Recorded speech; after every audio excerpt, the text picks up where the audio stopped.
Hi everyone, this is Alex. We've talked about the consonant and vowel so far. I told you before that there are two kinds of syllables in Korean.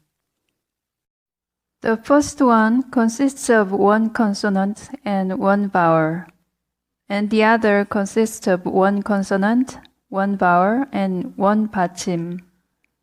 We also call the 받침 as the ending consonant. I'm going to talk about the second one next time. Today we are learning about the first one. We learned consonant and vowel, so we can make the first ones now. It's very easy and simple. You just have to fill in the left blank with one basic consonant or one double consonant, and fill in the right blank with one basic vowel or complex vowel.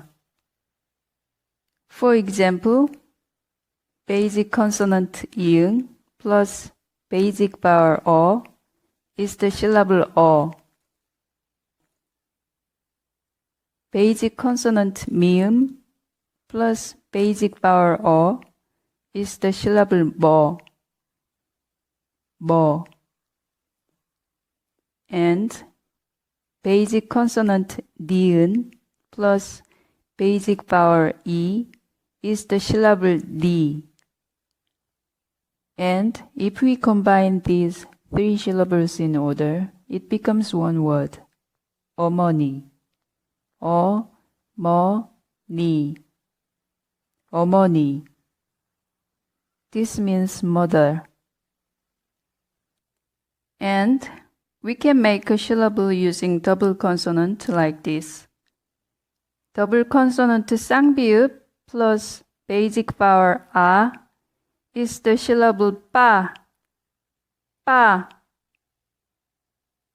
Let me give you another example. Basic consonant 기역 plus complex vowel 와 is the syllable 과. 과. And basic consonant 지읒 plus basic vowel 아 is the syllable 자. Syllable 과 plus 자 is the word 과자. 과자. 과자, which means snack. Today I showed you how to make the first kind of syllable, and I also showed you some word examples consisting of only the first kinds of syllables. That's all for today. I'm gonna let you know all shapes of the first kind of syllable and pronounce them next time. Thank you. Bye bye.